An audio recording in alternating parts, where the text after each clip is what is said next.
The only people who don't want to disclose the truth are people with something to hide. Hello and welcome to Justice. I'm Judge Jeanine Pirro. Thanks for being with us tonight. There is a sacred trust between a country and its leader, between a president and the people he leads. When a leader violates that trust, the people from whom he derives his power have the inalienable right to remove him. You may agree or disagree with what I'm about to say. It's not meant to be political. Whatever the context, when you let things slide one after another, the foundation deteriorates. Even water sliding down a rock begins to wear at it and break it down. And like that rock, our very existence is in jeopardy. Barack Obama has put us in that jeopardy yet again. The latest, exchanging a man whose own platoon soldiers call a deserter, who voluntarily left his unit during combat, in itself a death-eligible crime, for 5 of the worst Taliban terrorists in Gitmo. Obama sends out Old Faithful Susan Rice to say this of Bo Bergdahl.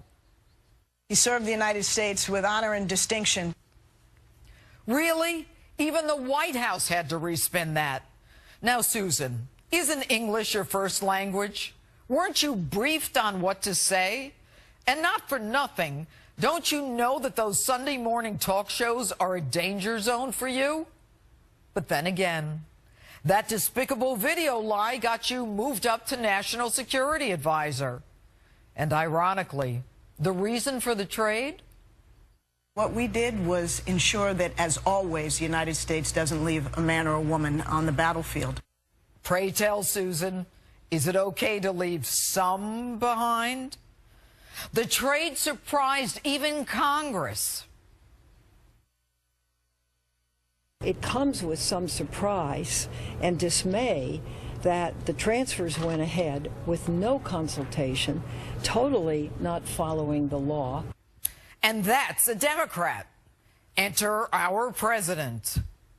We had a prisoner of war whose health had deteriorated, and we were deeply concerned about it, and we saw an opportunity and we seized it, and I make no apologies for that. But when key senators didn't buy the ill excuse, a new narrative emerged. The Taliban would kill Bergdahl if you followed U.S. law and told Congress. Seriously? Mr. President, my sources tell me that you knew Bergdahl's location for months. Why didn't you send in SEAL Team 6? It would have made another great photo op. Why didn't you send in those drones? Could it be, Mr. President, he was your excuse to release 5 Taliban terrorists from Gitmo? Those 5 men, the worst of the worst. Some wanted by the UN for mass murders, killing thousands, Al-Qaeda connected. These are the guys who behead their enemies, including children. They hate America and everything we stand for. And you release them, knowing many return to the battlefield because Arab country Qatar assured you that they do not pose a threat to us?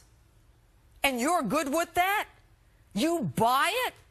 You think 12 years in Gitmo has softened their resolve to kill us? Mr. President, you didn't just release them. You unleashed them. And you alone will be responsible for the hell that will be unleashed on us. You have teed us up for death and destruction. And don't give me this hogwash that they're prisoners of war who have to be freed when we leave Afghanistan. They are not prisoners of war. The Taliban is not a country. They are enemy combatants who can be held indefinitely and should have been tried for their crimes. And as much as you want to take terms like Islamic extremist and jihad out of our lexicon, the war on terror is far from over. You didn't have to release them. And I don't give a damn whether you try them at Gitmo, in a military tribunal, or in a federal court. United States attorneys have prosecuted these dirtbags and convicted them time and again. Here's the bottom line. You negotiated with terrorists. You broke the very law that you signed. You have shown terrorists that they can win concessions by kidnapping Americans. In the history of this country, we have never traded mass murderers for a deserter. My father and grandfather fought in World War II. Ironically, you go to Normandy 70 years later, where my grandfather was injured, and make like you respect the military. You call yourself a commander-in-chief. But what commander-in-chief doesn't support a surge but sends in 40,000 troops anyway?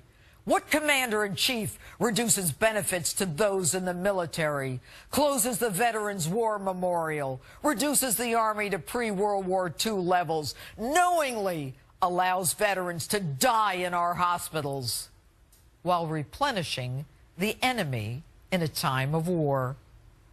Mr. President, you are destroying this country. You have diminished us on the world stage. You have trampled on the very laws that you swore to uphold.